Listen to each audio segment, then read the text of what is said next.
अगली खबर की ओर रुख करते हैं। अगली खबर हमें मिल रही है रायपुर से ही। छत्तीसगढ़ में रोजगार मुद्दा बना है। सरकार के दावे पर रमन सिंह ने चुनौती दी है। रमन की चुनौती पर मंत्रियों ने नौकरी गिनाई है।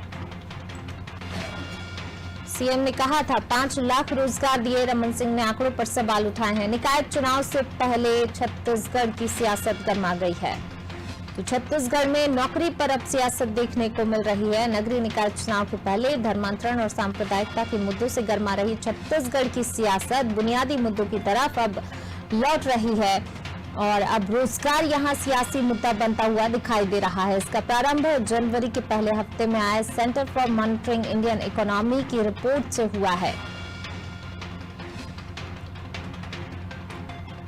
तो जो सियासत हमने पहले देखी थी नगरीय निकाय चुनाव के पहले के धर्मांतरण और सांप्रदायिकता के मुद्दों से गरमाई हुई थी, अब जब आगामी चुनाव होने हैं उससे पहले सियासत एक बार फिर जो है वापस जो बुनियादी मुद्दे हैं उनकी तरफ लौटती हुई दिखाई दे रही है। और इसी को लेकर अब जो है रमन सिंह ने दावे पर चुनौती दी है। रमन सिंह ने सरकार के दावे पर जो सरकार ने दावे किए हैं उसको लेकर सवाल उठाए गए हैं। ज्यादा जानकारी के लिए सीधे रुख कर लेते हैं हमारे संवाददाता भूजेंद्र का। भूजेंद्र, छत्तीसगढ़ की सियासत जो हमने देखा था नगरीय निकाय चुनाव के पहले धर्मांतरण और सांप्रदायिकता इन तमाम मुद्दों के इर्द गिर्द घूमती हुई दिखाई दे रही थी, लेकिन अब जो ये सियासत है वो वाकई बुनियादी मुद्दों की तरफ लौट रही है। हालांकि देखने वाली बात होगी कि इसका क्या कुछ असर होता है, लेकिन फिलहाल की स्थितियों की बात करें तो सरकार के दावे पर रमन सिंह ने चुनौती दी है, सवाल खड़े किए हैं। क्या कुछ जानकारी? जी पूनम, बता दूं कि जनवरी के शुरुआती हफ्तों में, जो शुरुआती दिनों में एक रिपोर्ट आती है। रिपोर्ट में कहा जाता है कि छत्तीसगढ़ बेरोजगारी के मामलों में बेरोजगारी को मात देते हुए अग्रणी राज्यों में अपना नंबर बढ़ा रही है। छत्तीसगढ़ को पूरे देश में चौथा नंबर का राज्य बताया जहां पे बेरोजगारी नहीं है। उसको लेकर मुख्यमंत्री भूपेश बघेल ने भी जानकारी दी कि छत्तीसगढ़ में बीते 3 सालों में 5 लाख रोजगार मिले हैं, जिसको लेकर पूर्व मुख्यमंत्री डॉक्टर रमन सिंह ने उन रोजगारों को गिनाने लग गया। ट्वीट कर करके सरकार को घेरने डॉक्टर रमन सिंह घेरने लग गए। उस घेरने में उन्होंने बताया कि कहाँ पे आपने 5 लाख की नौकरियां दी है, क्या है, आप जानकारी दें। इस तरह की बातें ट्वीट के जरिए डॉक्टर रमन सिंह करते नजर आए।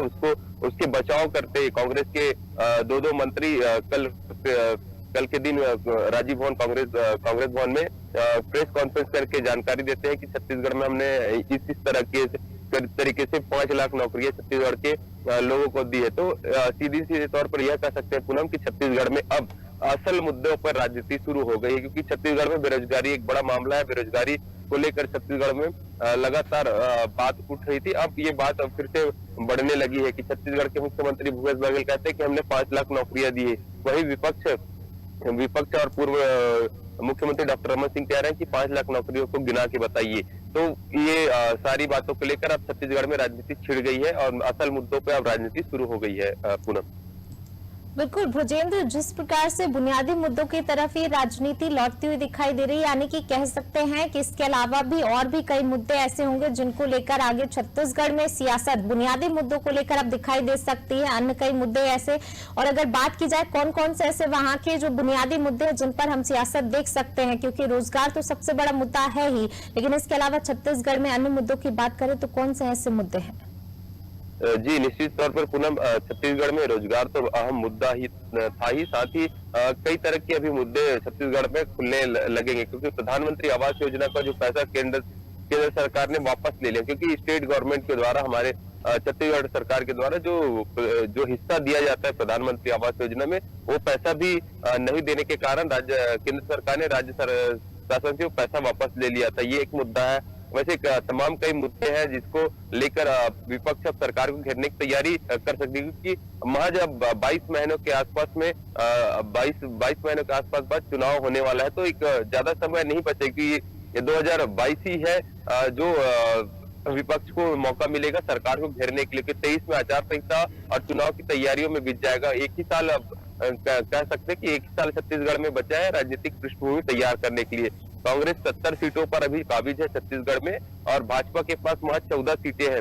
तो कहीं न कहीं छत्तीसगढ़ में अब जमीन बनाने के लिए बीजेपी भी छत्तीसगढ़ के मुद्दों को लेकर अब राजनीति शुरू कर रही है। पुनः बिल्कुल जिस प्रकार से भुजेंद्र राजनीति अब और सियासत जो है वाकई बुनियादी मुद्दों की तरफ लौट रही है, लेकिन क्या लगता है कि वाकई इसका कोई फायदा जो है आम जनता को मिलेगा, या सिर्फ सवाल जो खड़े किए जाते हैं और बाद में सारी बातें ठंडे बस्ते में डाल दी जाती हैं वो फिर से एक बार ऐसे ही देखने को मिलेगा?